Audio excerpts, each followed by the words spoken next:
My two siblings got up from their chairs and left the room fast, knowing my parents were mad and not wanting to interfere. "You're disgusting. Why would you do this to us? We did everything for you, and you repay us like this?" "No, there's nothing I can do about it. I tried everything to be normal. I can't help it. I'm sorry," I mumbled. "Then what are you going to do about it?" she said. "Mom, there's nothing I can do.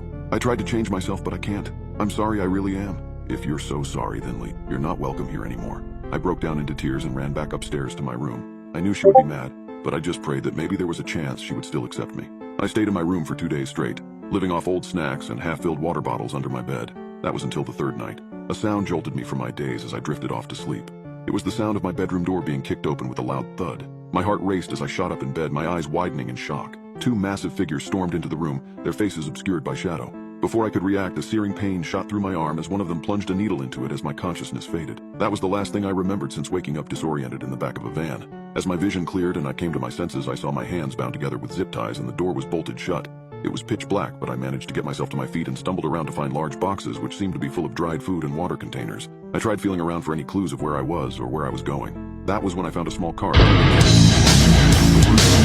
Push to the gut. The Rainbow Resilience Retreat, gay conversion camp. My parents were pure evil. They were convinced I'd be able to be turned straight. I always used to wish I was straight so that I could respect my parents' beliefs, but I've already accepted there's nothing I could do about it. I had heard some horrifying stories of conversion therapy, but I never actually believed it was a real thing. I just didn't realize it was so much more disturbing than I ever could have imagined.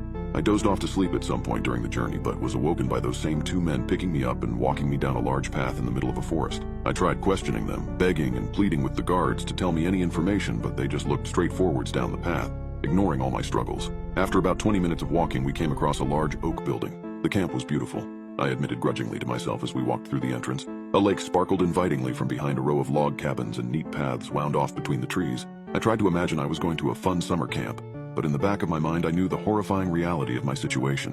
"Hello, I'm Ashley, a counselor. What's your name?"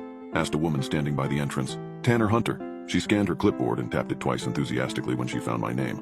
"Ah, here you are. You're in cabin 3 with Anthony. If you want to grab your stuff, I'll take you over." I was assigned a bunk, and by the time dinner rolled around, I'd become friendly with a couple of girls from my cabin and was starting to think that maybe this place wouldn't be so horrible. I was so wrong.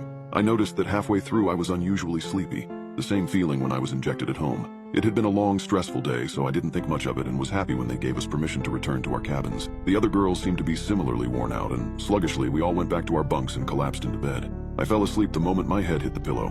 Clink. Huh? I pried open one eye and had to blink the room into focus. My arms were stretched uncomfortably towards the headboard, but when I tried to move them, cold metal bit into my wrist. Clink. I shifted, craning my neck to look up, and it took a long minute of staring to figure out what exactly I was seeing. A pair of handcuffs. Someone handcuffed me to the bed. I blinked dumbly, trying to process what this could mean in a mind still muddied with sleep. Around me I heard similarly confused murmurs and the curious tugging of handcuffs. "What's going on?" Jamie asked from the bed next to me. The murmurs became more frantic as reality set in. All 6 of us were chained by our wrists to our bed, unable to move beyond a pathetic squirm. One of us started to scream, and then we all were. The door to our cabin burst open and Ashley, our counselor, rushed in. "What's the matter?" she asked, looking between us with wide eyes. "Help us! Someone cuffed us." Instead of becoming more concerned at learning our plight, she relaxed, smiling. "Oh guys, it's okay. No need to panic." I did that. There was a collective demand to know why. That's when I saw him. A large, burly, very attractive man walked in.